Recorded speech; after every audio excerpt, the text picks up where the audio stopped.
Excellencies, distinguished guests, ladies and gentlemen, hello and good morning. I'd like to wish you a very warm welcome to the informative session on GMIS, which stands for the Global Manufacturing and Industrial Summit.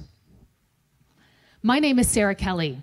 I'm a TV news anchor and a journalist, and today I'm really thrilled that I get to be here with you in order to be your moderator. And I'd like to wish a very warm welcome not only to all of you here in Vienna, but also to our virtual audience today.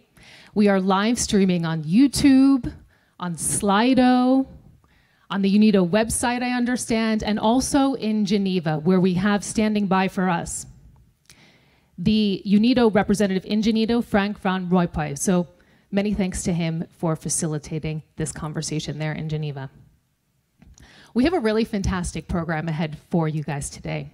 We're going to begin first with welcome remarks, and we have welcome remarks from the two GMIS co-chairs, which are UNIDO and the UAE. Thereafter, it will be followed by a statement from the Russian Federation, who happens to be the host of the next GMIS Summit, and that's coming up in 2019.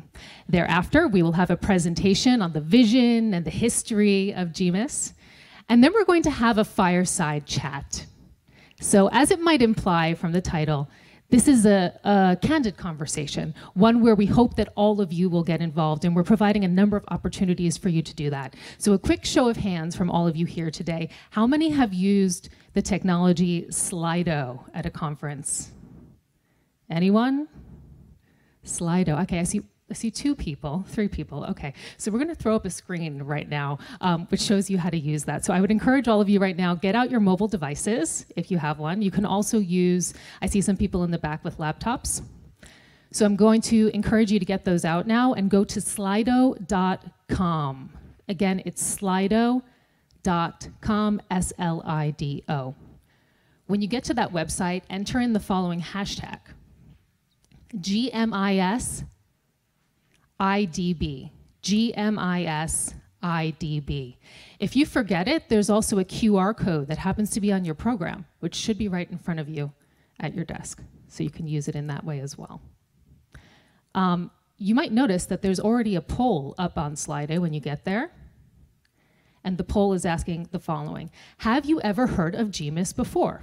We won't judge you. You can give us an honest answer. We'll present the results of those answers basically before our fireside chat. So we're just trying to gauge the room here, see how much explanation we have to do during our fireside chat. So there you can submit your questions. Not only can you submit them, all of your colleagues who are sitting here around you can actually vote on them. So be sure to submit an especially good question. We'll see how many likes your question gets, and therefore it may or may not be asked a little bit later. We have interpretation services available. They are in 6 different languages. You have that available at your desks, so do feel free to utilize it. Also, I nearly neglected to mention, the conversation is also on Twitter, so you can use the Twitter hashtag. You can also submit your question on Twitter as well. It's the same hashtag. It's GMISIDB. And with that, ladies and gentlemen, I'd like to presume that we get started with our program today. So, without any further ado, please join me in welcoming to the podium today one of the co-chairs of GMIS, that is UNIDO. We begin first with UNIDO. We have the UNIDO Deputy to the Director General, Hiroshi Kuniyoshi. Please, a very warm round of applause as he takes the podium.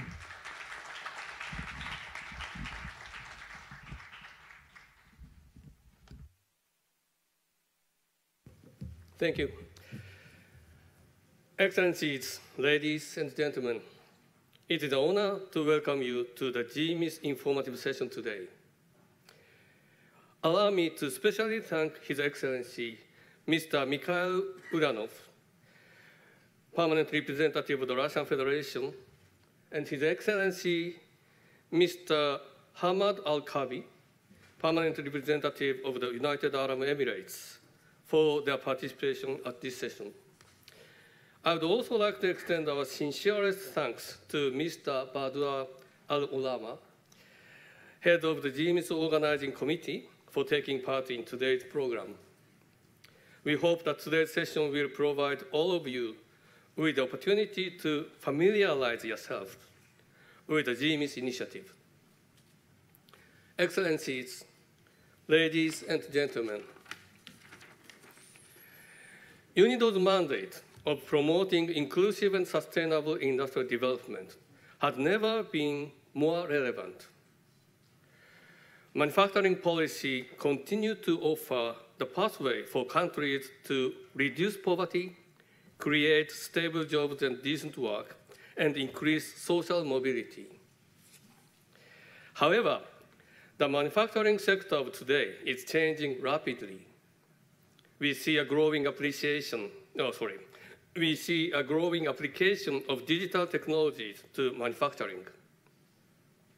Advanced manufacturing technologies and processes, such as 3D printing, artificial intelligence, advanced robotics, wearable technologies, and the Internet of Things, are already revolutionizing industry and will continue to do so at a global scale.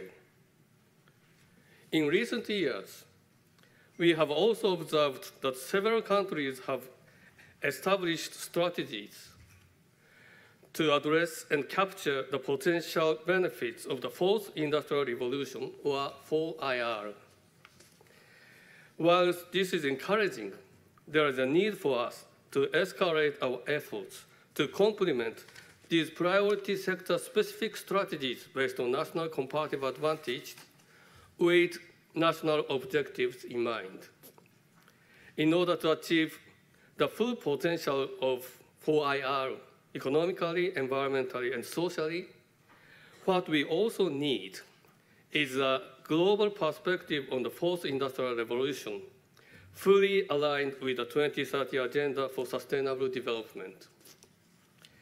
As we take this global approach, we need to ensure that we consider the challenges of 4IR, including digital inclusion and its impact on the future of work. In addition, the economic benefits of 4IR will be limited if we fail to safeguard the environment or if some people are left behind. Excellencies, ladies and gentlemen, GMIS, the Global Manufacturing and Industrialization Summit, intends to fill these gaps by convening the global private sector, national and international policymakers, the research community, and others to finding new solutions to pressing global development issues. The 2019 summit, taking place in Yekaterinburg, will provide crucial insights, especially regarding the role of nature-based technologies. Together with our co-chair of GMIS, the Minister of Energy and Industry of the United Arab Emirates, UNIDO is committed to harnessing 4IR for inclusive and sustainable industrialization, fully aligned with the 2030 Agenda for Sustainable Development. Further information on the future of GMIS shall be provided during our presentation and fireside chat to commence shortly. We look forward to engaging with all of you on this journey. Thank you.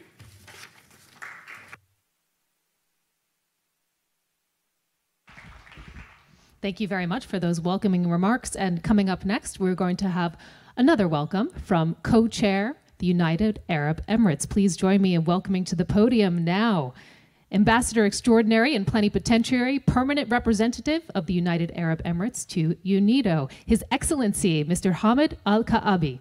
The floor is yours.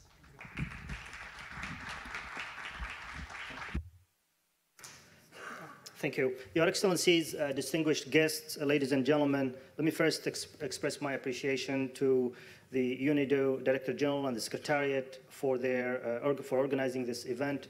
I'm also very pleased to have Mr. Badr Al-Olama joining us, the GMIS head of the organizing committee. Ladies and gentlemen, United Arab Emirates has flourished in a relatively short period since its establishment.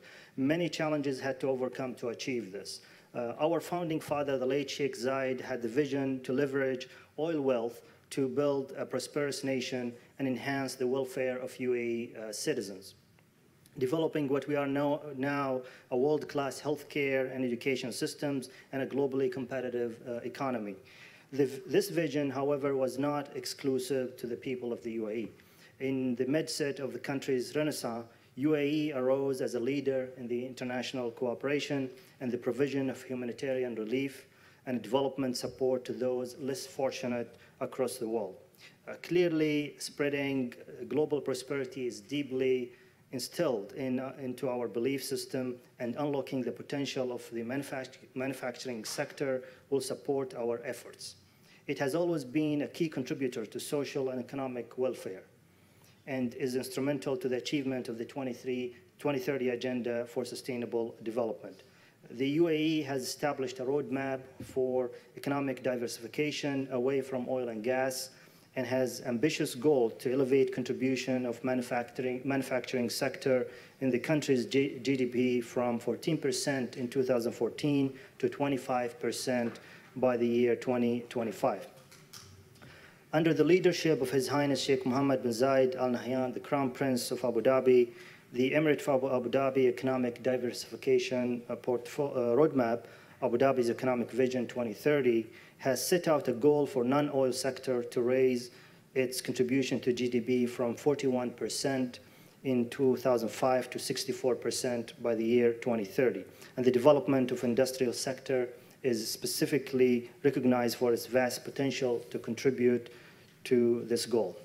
UNIDO and the United Arab Emirates have long-standing relationship, with both serving as co-chairs for the Global Manufacturing and Industrialization Summit, GMIS, the world's first cross-industry platform that gathers leadership from public and private sectors across the world to harness the fourth industrial revolution, transformation of manufacturing to the regeneration of the global economy. Hosting the first GMIS summit in the UAE was a testament to the country's growing role in developing a global knowledge-based economy that values human capital development and innovation. These attributes set by the UAE Vision 2021, which will promote sustainable future for generations to come.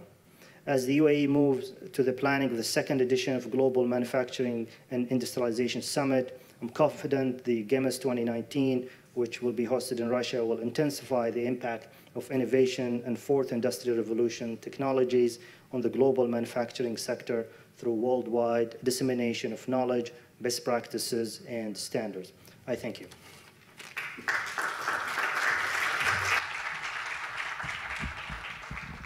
Thank you very much for those welcoming remarks. And next up, we're going to hear from the GMIS host country 2019, that is the Russian Federation.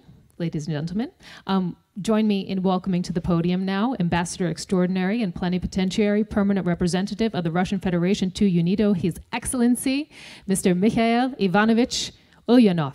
The podium is yours.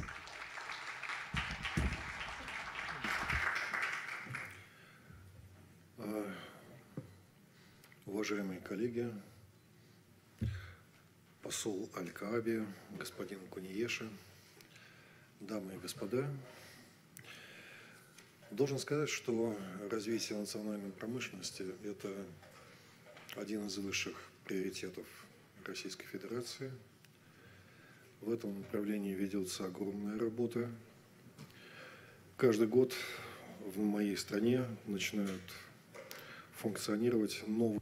Seeing the functioning of new industrial parks and technological parks. There's establishment of manufacturing clusters, as well as the successful implementation of digital solutions and other types of innovation. Over the past years, we've achieved an increase in production and significant rise in the volume of products from the manufacturing industry exported to foreign markets. This is through robust financial and regulatory support from the Russian government. We pay particular attention to work with industrial associations as well as expert circles. At the same time, we think it necessary to step up cooperation with foreign stakeholders, prestigious ones, such as the United Nations. and UNIDO in particular. This partnership we've enjoyed this partnership for many, many years. I think we cooperate quite successfully, including in carrying out programs for assistance to countries of the CIS, countries in Africa and in Latin America. Only together can we ensure the successful solution of complicated challenges we all face at a time when the global economy is transitioning to a new technological setup. Only through cooperation can we overcome these related challenges. We see the Global Summit on Manufacturing and Industry in Yekaterinburg as an important discussion platform where we shall consider the whole picture of issues having to do with industry and manufacturing, as well as the implementation of the 2030 Agenda in the Industry 4.0 era. I'm very pleased to invite you, and even those who are not here right now, to the second Global Summit. It's to take place in July 2019 in Yekaterinburg. This is the most imminent economic and manufacturing center of a global quality in the Russian Federation. This will be held in a state-of-the-art exhibition center, Yekaterinburg Expo, at the same time as the 10th session of the International Industrial Trade Fair INAPROM. This year, more than 46,000 participants came from 107 countries across the globe. 76% of participants were professionals. The forum saw the representation of 348 Russian and foreign media outlets. And as was stated from this podium, one of the agenda items for 2019's summit will be nature-like technologies, ones which do not hurt the environment, but rather allow human beings to live in harmony with it. This is a new area of work, and it's quite promising. There's, of course, much which remains to be clarified, but in Russia, these type of technologies are being implemented in manufacturing in areas such as microelectronics, pharmaceuticals, engineering, and other sectors. We do hope that the Global Summit in Yekaterinburg will jumpstart the spread of innovation and technology of the Fourth Industrial Revolution to serve inclusive and sustainable industrial development. I look forward to seeing you there. Thank you. Thank you very much for telling us about the summit coming up in 2019. We very much appreciate it. Coming up now, we're going to have a presentation, a little bit more on the vision for GMIS, also the history of the initiative. Please join me in welcoming to the stage now. We have the head of the GMIS Organizing Committee, Badr Al-Olama. Welcome.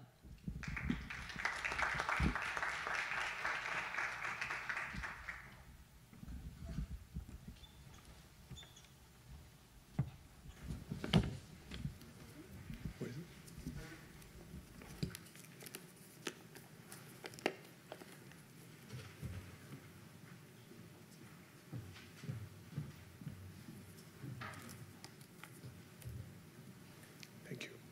Excellencies, ladies, gentlemen, it gives me great pleasure to be here today, and I would like to extend my warmest appreciation to UNIDO, the permanent missions of the UAE and Russia for having this opportunity to present the Global Manufacturing and Industrialization Summit.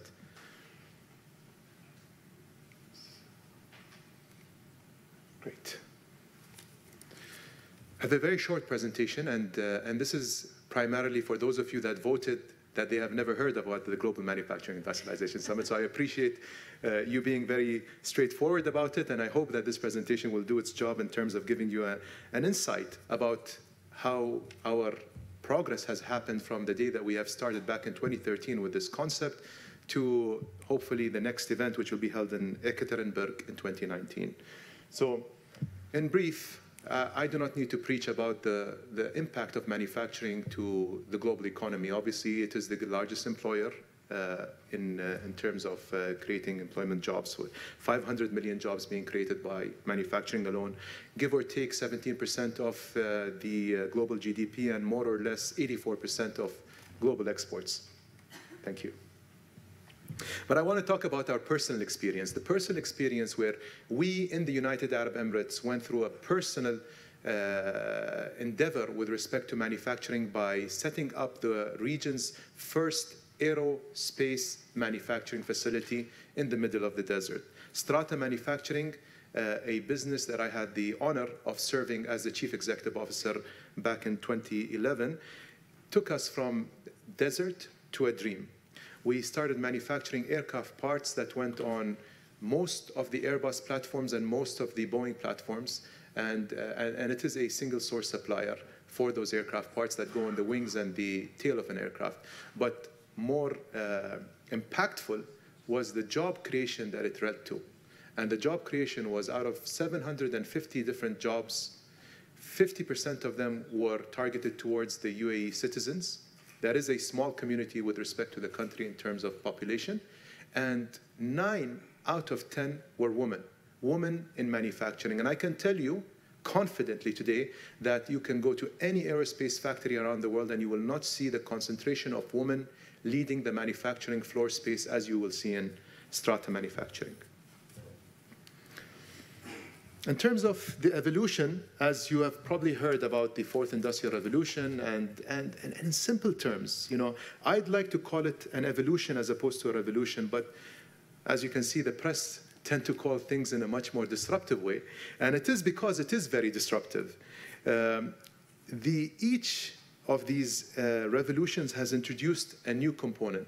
When you look at the first revolution, it introduced steam. The second introduced electricity. The third introduced the computer.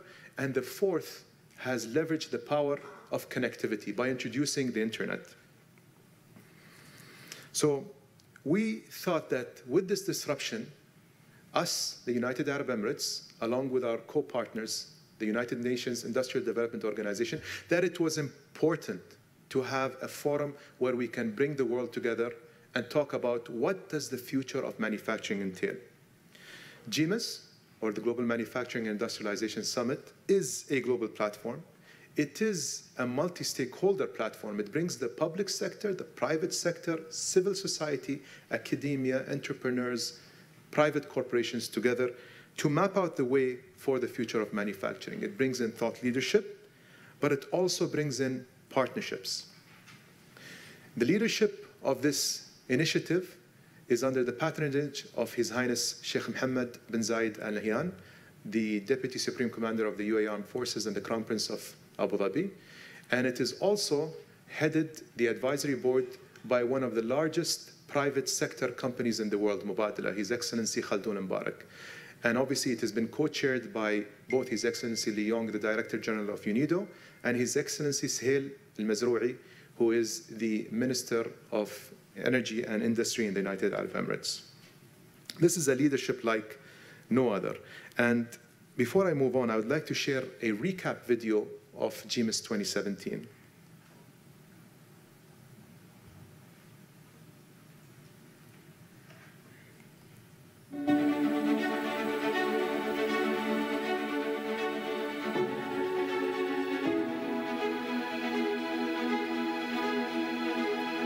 There is a nature of innovation to breed innovation.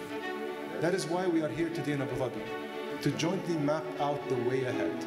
This will lead us to new thought, moving ahead with sustainability of global economic growth. Nations on the cusp of major changes who have the ambition and the right to play a major part of the fourth industrial revolution can make a significant impact. You pick 5 universities, and I give you 100 million euro worth of grants.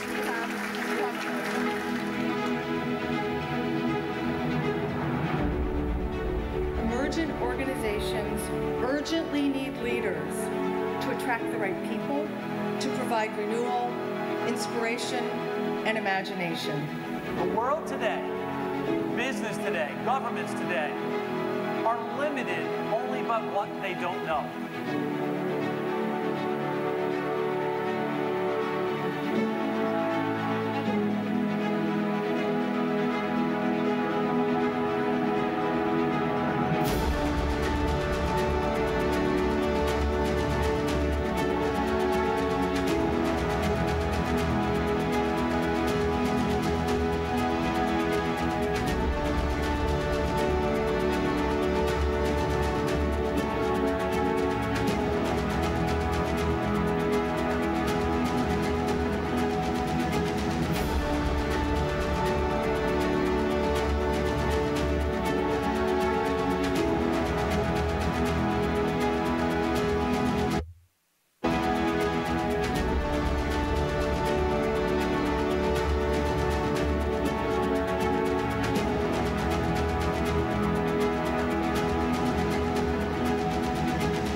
As you can see, the conference brought together more than 3,000 people from over 46 countries, engaging in 90 different sessions, in 40 different sessions with 90 different speakers. There were some memorable moments. Specifically, I must highlight the importance of what Siemens had contributed during that summit of 100 million euros in grants in technology. And this demonstrates that private companies do take the development of the future generation into consideration by building capacity. As the manufacturing sector evolves away from traditional processes, from the third to the fourth industrial revolution, the role of IT, the role of connectivity, the role of data increases, and this is a valid demonstration of how Siemens had made a very positive difference to the United Arab Emirates. Some other pilot projects that were launched, and this is where I start stressing on the importance of partnership. As you can see, the region's first microfactory was announced. Microfactory, which is pretty much an open innovation platform that enables co-creation to happen from people between different parts of the world to solve problems. And I must mention, if you do have the internet, it is worthwhile to visit www.makingprosperity.com. This is the initiative that you saw in the video, the Mohammed bin Rashid Initiative for Global Prosperity, where we have, in partnership with UNIDO, identified 4 global challenges: sustainable cities, sustainable energy, digital divide, and rural transformation and zero hunger. These 4 challenges, we are inviting people from all around the world to compete in solving those problems. And you can see some of the solutions that have been put up there. I forgot to mention one last point on the importance of the partnership with Siemens as well. We did 3D print the first interior aircraft part for Etihad Airways. And this was, again, taking us towards developing a 3D printing business in the region, which did not exist a few years ago. For most of you that do know that the United Arab Emirates is a very young country that had very little heritage in manufacturing. And this shows you how fast we are developing the United Arab Emirates to become a leader in manufacturing in the near future. As His Excellency had mentioned, GMIS2019 is proud to be hosted in the city of Yekaterinburg in the Russian Federation in 2019 during the month of July, in partnership with Inoprom as well. And there's a short video, again, I apologize for the multiple videos, but I think it's important just to demonstrate as well why was Russia selected as the host for GMIS 2019.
we were extremely privileged that President Putin had been kind enough to mention and invite the public audience at the St. Petersburg International Economic Forum and launched officially the announcement that Russia will be hosting GMIS 2019.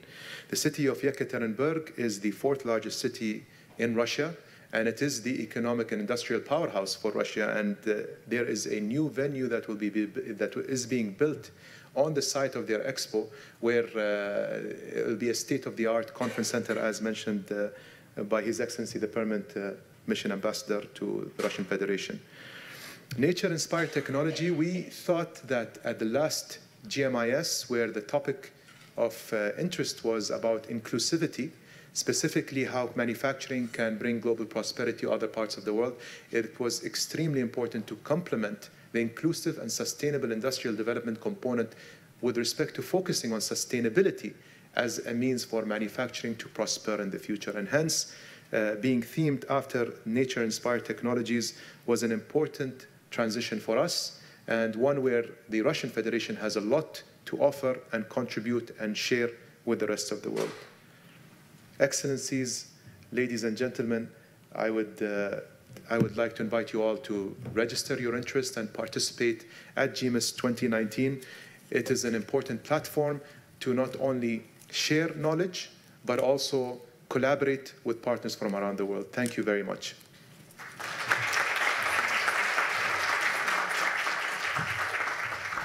And Badr, if you might be so kind as to keep me company on the stage here, because you're actually part of our fireside chat, which is coming up in just a few moments' time. We're going to be playing a little bit of musical chairs now. I'm going to ask your excellencies, please, to have a seat now, and we're going to be inviting up onto the stage the fireside chat speakers, as we mentioned. And Georgia is going to be so kind as to change out the placards in the meantime. Badr, perhaps you and I can react to the poll, which we just took. You actually referenced it. Especially the amount of people who hadn't heard of GMIS before. Perhaps we can throw it up on that screen, Svencia, so we can all look at it. Basically, we asked the question at the very beginning. We invited all of you to be really honest with us. And the question was, have you heard of GMIS before? We see here that 39% of people said, yes, I am already very familiar with GMIS. 27% of you said, no, this is the first time. 27% said yes, maybe once or twice. And 12%, you guys have actually hosted a roadshow, so you're GMIS experts, I would say. So yes, I think we're off to a pretty good start. I mean, what do you make of those results? Does that surprise you? I mean, I'm glad that 39% of you knew about GMIS. We've put a lot of effort into this, and it's only, honestly, it's what, a year and a half? And if 39% of the member countries at the IDB are familiar with it, that's a good achievement for me. Okay, bravo. And with that, let's head over for our panel session now.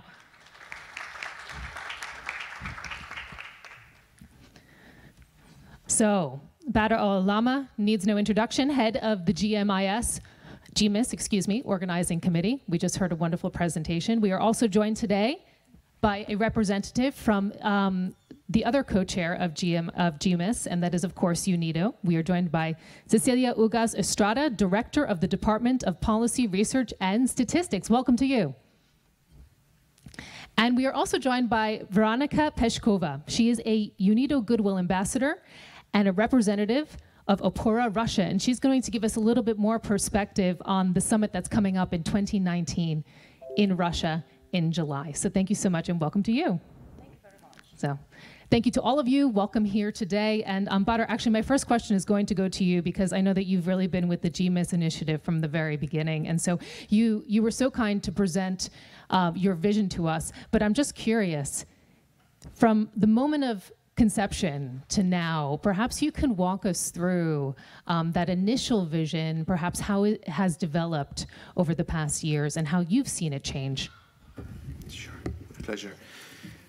So as I mentioned during the presentation, in 2013, this was an initiative that started between the World Economic Forum and the United Nations Industrial Development Organization, UNIDO. And we had a very dear colleague who used to be a UNIDO director here, Ludo Alcorta, who initiated this conversation regarding the setup of a global platform to be able to bring thought leadership and the dissemination of information with respect to manufacturing and address the opportunities and the challenges of the fourth industrial revolution. This came in line with the member states adopting the UNIDO mission of being inclusive and promoting inclusive and sustainable industrial development. And specifically for the United Arab Emirates, the country was embarking onto a transformational agenda. You heard His Excellency Hamad Al-Ka'bi speak about the UAE's Vision 2021 and Abu Dhabi's Economic Vision 2030. But it's never been only about the United Arab Emirates. The United Arab Emirates also has an agenda for global good. And as such, this partnership came in perfectly well. On one hand, you had inclusive and sustainable industrial development. On the other hand, you had global good. Hence, the logical conclusion was to set up an international platform for advanced manufacturing, to bring in all the different stakeholders together, to address issues and elaborate on opportunities. The vision was, in simple terms, to make manufacturing aspirational. And you mentioned inclusive and sustainable industrial development. Cecilia, I know that probably rings in your head at night when you go to sleep. It's really at the core of UNIDO's mission. Walk us through how what you're doing now as a GMIS co-chair really complements the work that UNIDO does, especially when we're talking about the 2030 Agenda and SDG 9. Thank you, Sarah, and it's really great to be here. Let me probably take you a little bit backwards, in this story, because I think it's very important. I mean, I think we all know about SDGs and Agenda 2030, but I think, in 2015, when we really have, the 2030 Agenda accepted, adopted by more than 190 member states, of the United Nations, it was a gigantic path for humanity. I don't think, sometimes we don't realize. That's why I really think it's important that we remind ourselves how important is the Agenda 2030 for us and for the future of development cooperation and for the future of humanity, by the way. And I think, with the Agenda 2030, UNIDO really saw its mandate reinforced, because really we had the SDG 9, which really talks about resilient infrastructure, inclusive and sustainable industrialization, innovation. And just looking at the package, you can really realize not a single agency can really foster this kind of, big endeavor. And especially trying to make this happen really for all member states, for all people in the world. So I think for us, GMIS is really an instrument. It's a great tool, because it's really a platform that really allows UNIDO to build, increasing partnerships, both with our member states, for instance, the case of the UAE, now the case of the Russian Federation. Is really enhancing the partnership with our member states, but it's also enhancing the partnerships inside the UN system. It's very important also that we are really act as a one UN. And I think I would like really to highlight also, the cooperation that we have with the International Telecommunications Unit, which is very important, and I know some of the representatives are here. Also, some of the other sister agencies are also working now with the Mohammed bin Rashid initiative. So it's really great in that sense, that really help us put our efforts together in order to bring, all the knowledge that exists at the moment with respect to new technologies and the fourth industrial revolution at the disposal of our member states. And you can really hear that passion when you're talking about the initiative. I mean, I know that there are delegates who are perhaps out here and saying, hey, how can I be involved in this? So Badr, how can they get engaged, get involved, get moving on GMIS? Let me share a small story as well. Nature-inspired technologies was a topic that came out from all the roadshows that we held around the world. The only country that spoke about nature-inspired technologies from those roadshows was the Russian Federation. And hence, when the Russian Federation made a request to host GMIS 2019, it was common sense for us just to say that this topic is of great interest to the manufacturing community. And I do believe that countries can get involved through either the roadshow or participate as a delegation or a pavilion, or even request to become a host country by reaching out to both UNIDO and our permanent mission ambassador, His Excellency Hamad Al-Ka'bi, requesting it similar to what happened with Russia. But more importantly, to me, specifically, GMIS was set out to create an endeavor for global good. So there is an opportunity to engage with the Mohammed bin Rashid Initiative for Global Prosperity, whether as a country that would contribute concepts, solutions, ideas through your SME network, through your business channels, through your business student and academic network, or to be even hosting those solutions for deployment in your countries. Once that solution has been identified, whether it was for sustainable energy or for the digital divide. The other thing that we're looking into with UNIDO is to develop a youth initiative. And I think this has come in partnership with the Russian Federation hosting GMIS 2019. And this will again be a global initiative similar to how the Mohammed bin Rashid Initiative for Global Prosperity was developed. And with that, Veronica, I most definitely must turn to you because, you know, we've heard Badr mention there not only these new initiatives which will be presented in Russia, but also the nature-inspired technologies. We know that that's really the theme going forward. Perhaps you can walk us through what is going to be featured in Yekaterinburg 2019. Oh, thank you very much, Sarah. First of all, for the Russian business community, the GMIS is a very much appreciated global platform to discuss the opportunities of cooperation with international partners.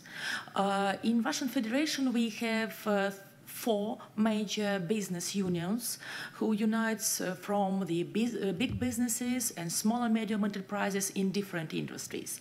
And today, for the Russian business community, GMIS can be viewed as a platform which is highly expected for arranging, first of all, the cooperation in the field of localization, of production, high-tech products on the territory of Russian Federation, and that is highly supported by the Ministry of Industry and Trade and the whole Russian state, as it was already mentioned in the welcome speech of our permanent representative, Mr. Ulyanov.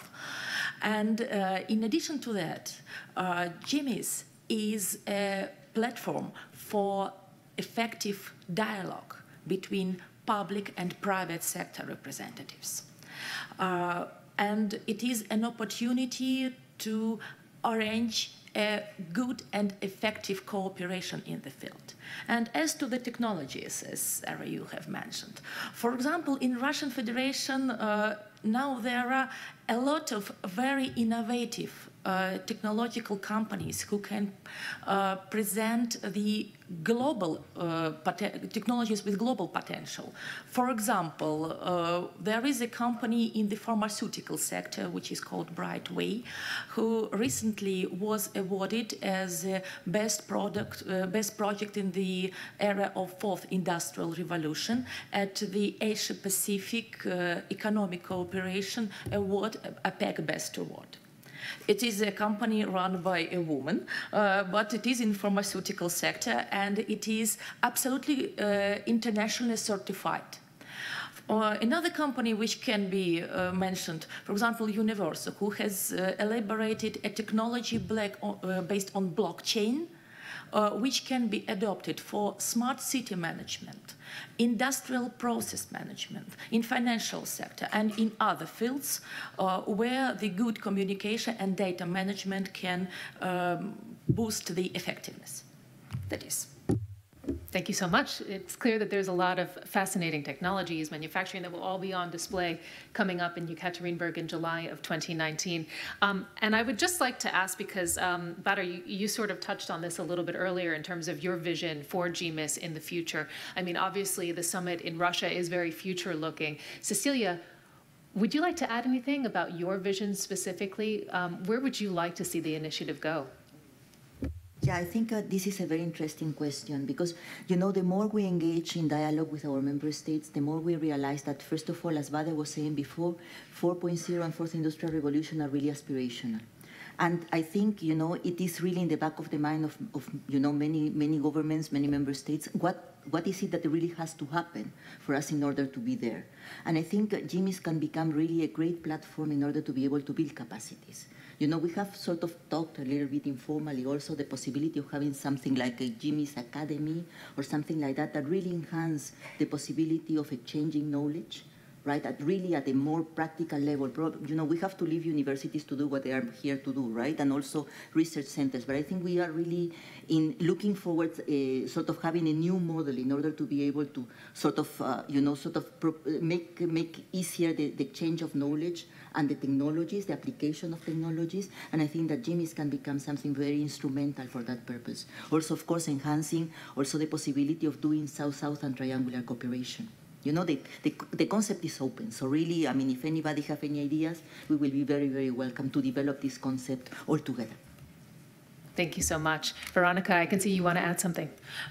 I would like to add that hopefully this initiative of the GMIS Academy, it also can be a platform for dialogue between not only policymakers, but also private sector representative and business union and non-governmental sector. Because to build the capacity for the proper international cooperation to use the opportunities of fourth industrial revolution it is extremely important, and I think it is a very good topic to be raised. Some of you might have noticed I've been checking my phone up here. It's not because I'm being rude, it's because I'm looking at Slido. I remember in the beginning that we asked you could submit your questions on Slido, and you have. So yes, thank you. Bravo. Applause to all of you out there. One of them sort of struck me because it's something that we've actually already asked, which is how you can engage with GMIS. And one of you really took that question a bit further, and I'd like to pose the follow-up to Badr. Somebody's asking, what could be the greatest benefit of GMIS to my country? And also, can I use GMIS as a platform to find partners? Interesting, given the multi-stakeholder approach of GMIS. Sure. Now, it depends which country we are speaking about, but in general, let me say this. 8 years ago, the United Arab Emirates had very little to do with manufacturing aircraft parts. And in 8 years, we did not go from manufacturing furniture to manufacturing cars to manufacturing boats. We jumped directly into manufacturing aircraft parts. And as much as we have been fascinated by the fact that we have been achieving such a big feat in such a short period of time, GMIS has allowed us to take it to an even further step by considering 3D printing as a means for the future of manufacturing aircraft parts. Hence, by hosting or by being part of GMIS, it is not only about capacity building, it is not only about thought leadership, it's about being able to take that knowledge and pass it down to the different members of society, whether it had to do with developing policies that would encourage manufacturing, whether it had to do with specifically encouraging the private sector to consider a new, resilient industry that would protect the local economy from the disruptive impacts of whatever would happen outside with other countries, such as protectionist measures. And it would also encourage the youth, which I must highlight is probably the most important factor. The youth of today is very different from the youth of yesterday. As you probably all know by now, the millennial generation does not operate, does not think, does not react in the same way that we did at our time. And believe it or not, they are more environmentally conscious, they are more socially responsible, and they are looking to create impact. Hence, I do think that one thing for sure, by being either a roadshow destination or being a host country, GMIS has a lot to offer. In terms of partnerships, you can see the list of partners on those lanyards over there, and you would see that the major companies around the world, whether it be GE, Siemens, IBM, very recently Honeywell, are all signing up as corporate partners because they believe in the vision and they believe in contributing back to the countries that they operate in, whether they operate as a vendor or they operate as a partner. So I do think by being participating as a delegation or a pavilion, there is an opportunity to identify new partners in new countries to create new opportunities. Thank you so much. We also have a very big question, and I'm going to give it to Cecilia. It's a big one. What are the greatest challenges specifically for developing countries in accessing the fourth industrial revolution? Perhaps you can put that in the context of GMIS. I'm asking you this question, by the way, because it is one of the most liked here today. It's democratic, Slido. We like that. You know, I think the question is as important as UNIDO actually is currently preparing the next flagship report, the Industrial Development Report that will be launched this next year, about that, right? About the new technologies, the fourth industrial revolution, and science, technology, and innovation. So it's really, really a work in progress. And I mean, what I can really say is basically some of the ideas that are coming really from, the research that we have just started.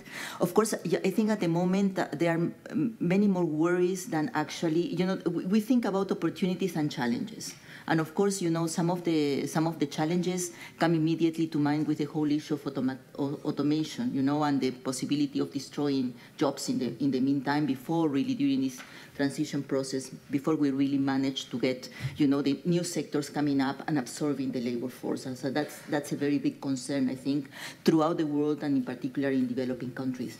There is another also source of concern that has to do a lot with global value chains, So unfortunately, I would say our, developing countries used to compete in the global labor market and in the global manufacturing, market in the globalized world, basically providing, low qualified jobs. And these jobs are really at risk at the moment because many of the activities could be reshored by the fact that they can really be produced, in the sort of, say, headquarters countries at a lower cost.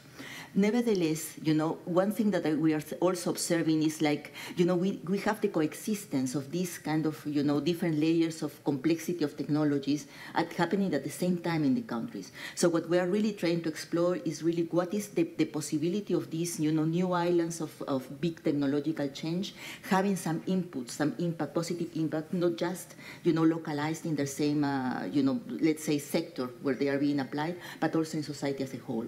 But this, of course, implies a transformation also of society, a transformation of some of our institutions, in particular educational sectors. And I think this is a very, very big thing that, of course, exceeds a little bit sometimes the discussion of what traditional industrial policy means. And I think that's why it's very important that we realize that this is a discussion that has to take place, not just at UNIDO, as the, as the United Nations Industrial Development Organization, but also in conjunction with the whole UN system. Because really, I mean, we are really talking about many other sectors that need to be involved.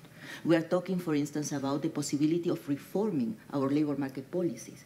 We are talking increasingly about life learning policies because we need to be aware that, as our lifespan also is kind of increasing, we are going to have to sort of a little bit transform ourselves into different, adopting different jobs, because this is what really technology is a little bit forcing us to do. So I think it's a lot to do, a lot that has to do really with the issue of education, with the issue of vocational training, and everything that has to do with with the forming new capacities in the countries. And from what you're saying, it sounds like it needs to happen on so many different levels. And I'm wondering, perhaps a gauge of the mood and whether there is the will for that. Perhaps, Veronica, that might be something that you can speak to, the experience in your country, just the general awareness of Industry 4.0, how it is really going to transform our lives in the way that Cecilia has highlighted. As to the Industry 4.0, it is a very top topic in Russian Federation at the moment, both from the policymakers' point of view and from business people point of view. First of all, there is a global forecast that around 47% of the global jobs would be automated or eliminated within nearest dozens of years. In this case, what is extremely important, it is to increase the level of industries who are expected to grow on a higher rates than the global economy on a whole. For example, it is the creative industry sector, which is expected to grow on about 15% rate per annum. And what is the next topic which is important now for the Russian economy? It is to increase the share of small and medium enterprises in the share of the global domestic product. And that's why to increase the number of industrial companies which are involved into the international business is also a topic. That's why I think that the topics which were raised for the Industry 4.0, all these issues are important. And how to involve different regions of Russian Federation, because you see that Russia is a rather big country from the territory point of view, and different regions of Russia differ in their specialization. And the Yekaterinburg region, now it is, there are plans which are announced by the Russian Union of Industrial and Entrepreneurs is to build the cluster of pharmaceutical and healthcare industry production in this territory. So maybe some of companies who are invited to the GMIS can be the partners for this cluster in the future. Thank you very much, Veronica. We're going to go to a question now which has just really stood out to me on Slido. It is, how would you describe GMIS using one word? Who submitted that? That's a fantastic question. Maybe a bit of a challenge for our guests here on the stage. And Badr, I'm going to hand it to you first. So unfortunately, Cecilia and Veronica are going to have an unfair advantage. How do you describe GMIS in one word? I would call it transformational. Cecilia? I would call it partnership. Veronica? And I will call it opportunity. Interesting, interesting. Why did you choose yours, Badr? Well, it is the transformation from your traditional manufacturing to new manufacturing. It is also making manufacturing more aspirational as a career for the young graduates. It is changing mindsets. It's not about the industrialized countries. Even developing countries have an opportunity in light of the fourth industrial revolution. That is a transformation, in my opinion. Cecilia? Well, for things that I said before, but I think, also at the level of the country, if you just take the country level, sometimes what we really witness is there is lots of fragmentation when it comes to policy making. And I think in this particular case, GMIS can really help, building some bridges among, constituencies that sometimes don't even speak to each other and they have to do with manufacturing. So I think in that sense, it's really the most privileged venue in order to build up new partnerships and putting people working together towards a common goal. Veronica? And why I call it opportunity?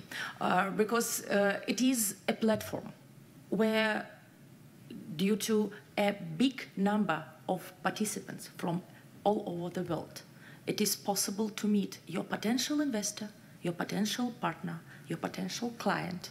And in terms of fourth industrial revolution, it is absolutely easier to find, and then what is extremely more important, to follow up the contacts which were made at the event. Because GMIS, it is a forum, it is a summit. However, what is extremely important is to make a follow-up. Well, now we would like to ask if any of you out here have any questions. We're not only going to allow you to intervene using Slido, but if anyone in the room has a question, feel free to raise your hand now and let us know if you would like to speak. Don't be shy. Okay, guys, I'll give you 5 minutes. I'm going to Slido one more time. Somebody wants to know here, how are the destinations of the roadshow events and the future summits chosen? Badr, would you like to take that one? Sure. It's done in consultation with UNIDO, and in certain instances, we do also target some of the more industrialized countries to be able to get them to learn more and raise the awareness about GMIS so that we could have them participate in a specific GMIS event. Because we try to use the roadshows as a means of actually promoting partnerships by attracting the right audience to GMIS. Cecilia, there's another question here. It says, GMIS seems a great initiative. How is UNIDO implementing that with its partners? Well, I guess, well, first of all, I wanted to build up on what Bada just described, in terms of, I think the first contact, maybe concrete contact that our member states can have with GMIS is, of course, the roadshow, right, organized at the local level. And I think it's extremely important, and I mean, it's an open invitation to, to many of the representatives here. If they really want this to happen in their country, they can approach us. Because I think it's very important that the country or the region, because I think that's important to know, also this can take place at the subnational level as well. There's been a very recent successful experience in Italy. So I think, what is really important is that you want it. Because, of course, I mean, this is not something that, UNIDO as a recipe can go and say, it's good to motivate, but I think it's very, very important that our member states really want, the event to take place because of all the implications that this can have for the future in order, for you to be able to take as much profit or as much benefit from it. You really have to be aware that you have to use the opportunity of having all these, constituencies there in order to, to make it happen. So this is a very good entry point. Of course, now, well, the program for the next summit in 2019 is on the making. So it's again an open invitation for people to register. It's going to be a whole array. It's a very, very vast program, and there will be probably opportunities to engage more with, some of our member states if they want to be present, participating in some of the panels. Thank you very much. Our next question is actually something that Badr mentioned in his presentation. He really highlighted the role of women in manufacturing in your own country. And somebody asks the following question, which I'd like to propose to Veronica. They say, how do we see women's role in manufacturing within the fourth industrial revolution context in GMIS 2019 in the discussion there? So thank you very much, Sarah. The role of women is growing in the global economy, and it is a fact, and it is one of the key opportunity of global economic growth. There is a forecast that the full equal rights and equal opportunities of men and women and full women economic empowerment will help to increase the global GDP by $28 trillion. So it is a very significant issue to increase the role of women. And as to the topics related to the fourth industrial revolution, as we already mentioned during our chat, that about half of current working places would be eliminated by the fourth industrial revolution, such as standard office job, standard services, standard client relations.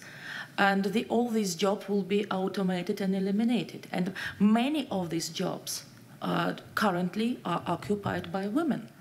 So the role of women in manufacturing is increasing. And which are the role of women? In creativity, in new production, in communication. And that's why it is very important to discuss the opportunities of women to be involved into the fourth industrial revolution. First of all, to such important topic of first industrial revolution as element of digital economy as Internet of Things, because women, as everybody knows, controls up to the 8% of the global consumption. But if women are not participate in forming the Internet of Things, will be out of the game. And what is important, that this year it is drafting to have a separate session related to the women in the production, women in the fourth industrial revolution, and the separate role. But I'd like to highlight that women are welcome to all sessions. So it's not only the session for women, so women are welcome at all sessions. But the topic is to be discussed, so we are drafting to have this topic. And hopefully it is interesting not only for women, but what is extremely important, that it should be not only for women.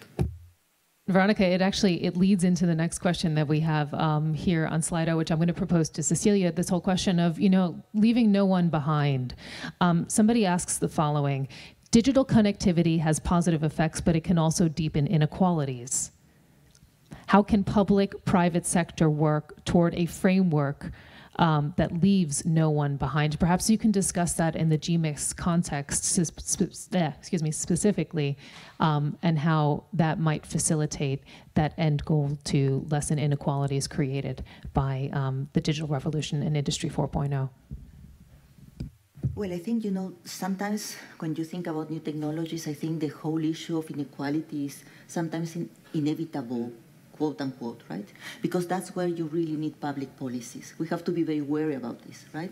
I mean, it's not that it's an option. I think this 4IR and is the way the world is going. So I think it's not an option, but it is very important that we have the right policies in place in order to avoid precisely the deepening of inequalities. Again, this has to do a lot with the configuration of the labor market, the skills that need to be developed. The good news is like, if an economy really engaged with 4IR in a positive way, with all the creative forces, it's going to be kind of a more knowledge-driven economy. And at the same time, it will be creating demand for this new kind of jobs and this new type of education, which at the end of the day will provide an upgrade for the local labor force and for the skills in order to be reabsorbed. And, there will be a whole new configuration of opportunities and activities that can develop in the country. But there again, we have to have, very clearly in place that, there are certain policies that need to be universal. Universal education, for instance, is something that is again the complementarity that is being driven by the whole Agenda 2030.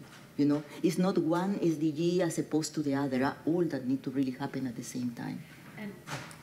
That's something that I'd also like to ask you to weigh in on here, the issue of inequality, because I recall that you mentioned in your presentation that the press tends to get a bit exclamatory when it's talking about Industry 4.0 and the digital revolution, what will be coming ahead for us. I mean, there's a lot of concern out there about inequality, about potential job loss. What is your response? I mean, you were reading my mind, actually. I wanted to contribute. I'm not really sure if the fourth industrial revolution will deepen inequality because, the simple question is, a 3D printer doesn't know the difference between a man and a woman. It doesn't know the difference between a rich man and a poor man. It does not know the difference between country X or country Y. The fact is, the fourth industrial revolution should promote more gender equality because anyone can use a computer, anyone can develop an algorithm, anyone can use a 3D printer, and so forth. The fear of actually losing jobs or creating some frictional unemployment with respect to the introduction of some digital technologies in repetitive jobs, whether they were in the office or on the shop floor, is a real threat. However, I'd like to state that the amount of jobs that will be created as a result of fully embracing the potential of the fourth industrial revolution should have the opposite effect of creating more jobs, because new areas such as encryption, cybersecurity, data analysis, data prediction, preventive maintenance, predictive maintenance, and so forth are going to be in greater demand. So if anything, I'm putting my bet and my money on the fact that there will be more jobs created in the near future as opposed to more job destruction. Quite an optimistic assessment. I think that I happen to be a member of the press, by the way. Full disclosure. In the press, we would call that soundbite worthy. But we have some questions here actually via Twitter that we also want to integrate, because I mentioned to everybody that they could use the hashtag on Twitter to submit their questions. One person is asking, are least developed countries included in GMIS, Cecilia? Well, they are, but as I said before, we work a little bit by demand. Really, we need to really, this demand to be expressed, and that they can come to us, and really we can help organize a roadshow, and really sort of, act really as a catalyzer, helping to bring participants, or speakers, or experiences that the country really likes to discuss. But it has to be also, a kind of interest, from the countries to really make, this event happen. Somebody also asks here, what is the key to success to achieve and sustain inclusive, manufacturing process. Veronica, would you like to take that one? Key to success in sustainable manufacturing process, I think creativity, new technology, and long-term partnerships.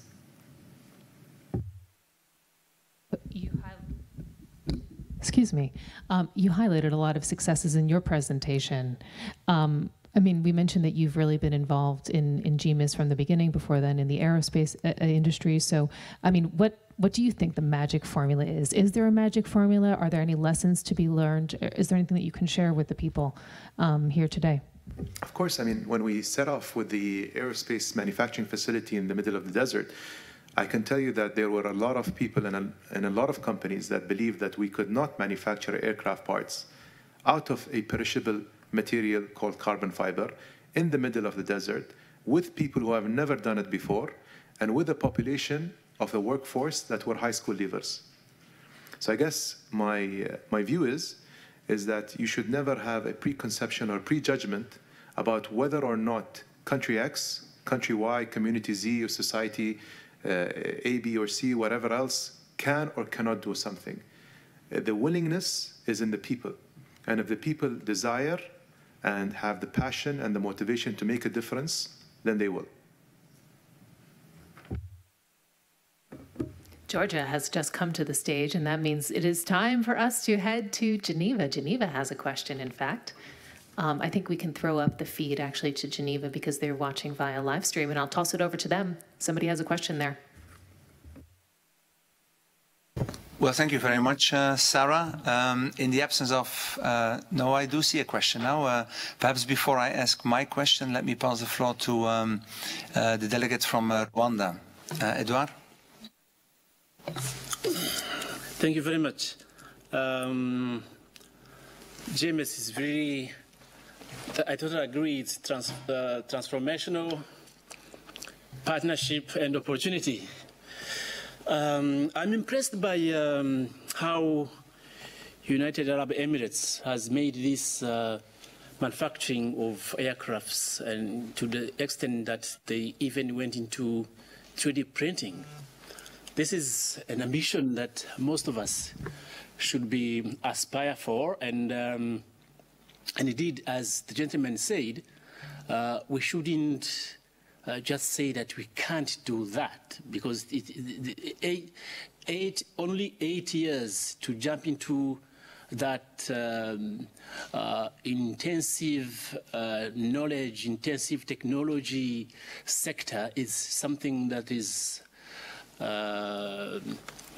that requires really special consideration, and indeed congratulations for reaching there. My question was, you know, if you can inspire other policymakers, how much time it took you to design, to think of all necessary requirements, you know, skills, capital goods, all necessary ingredients that make you to start and succeed. How much time it took you, and how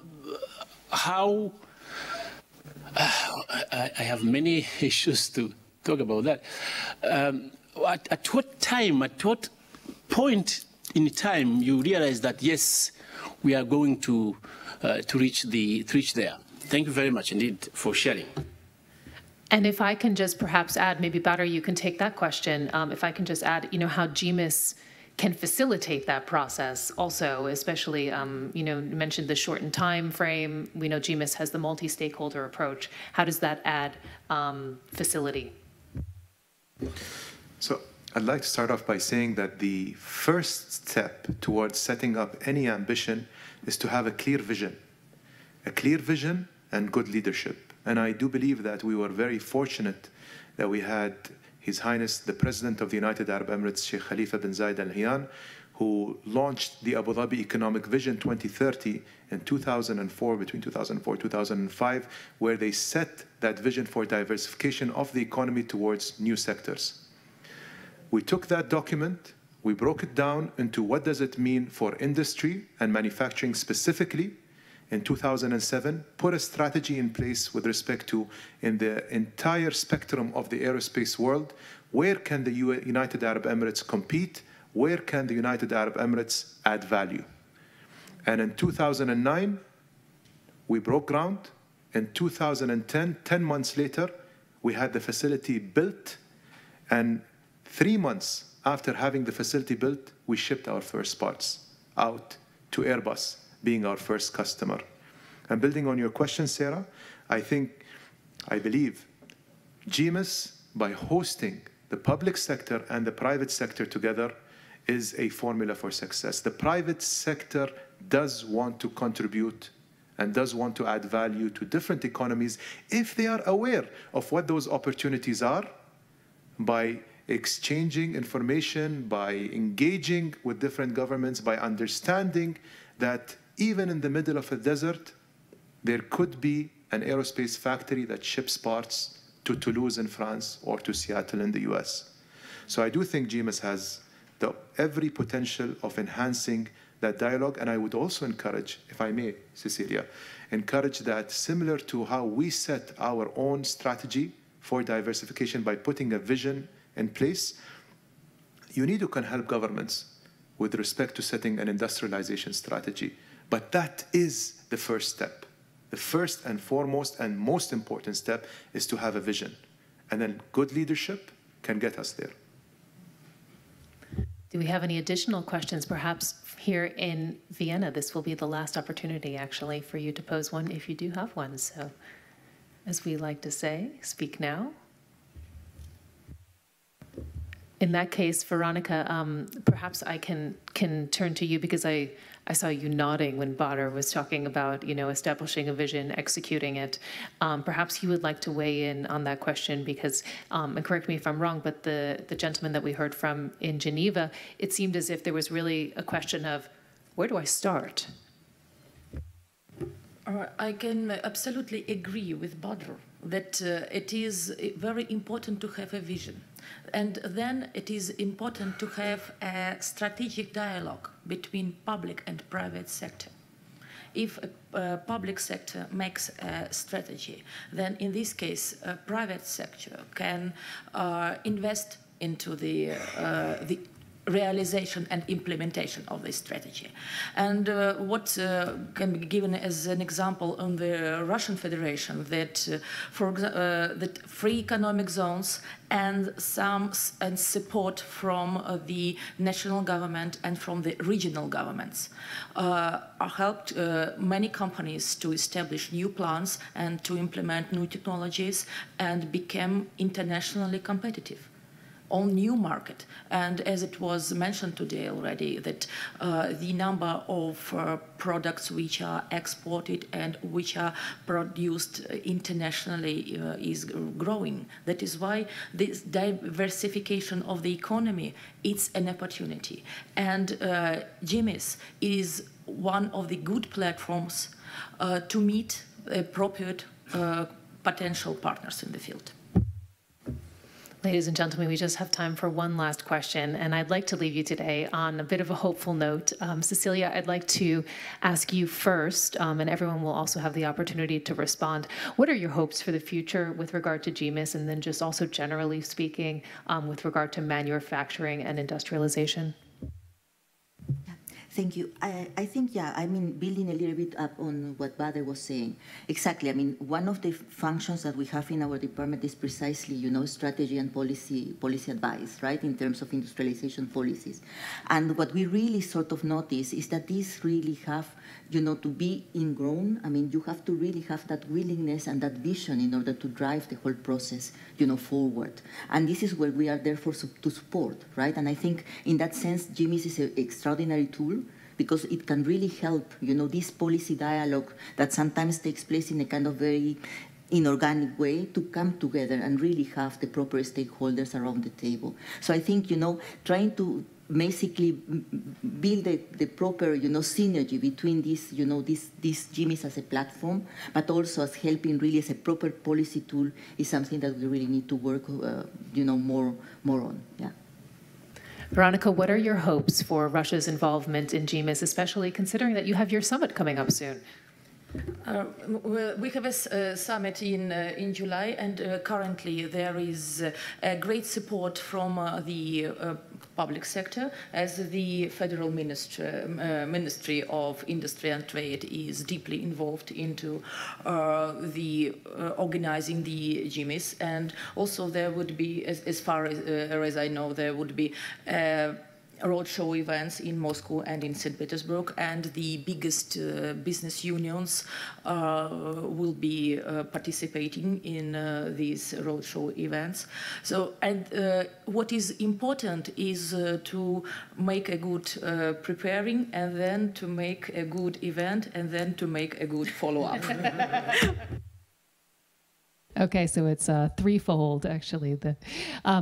So Badr, I mean, you presented the history of GMIS. You've been there since the very beginning. You presented the vision of GMIS, and now I'd like to give you the last word now. If we're looking at GMIS 10, 20 years from now, I mean, how big do you see it getting?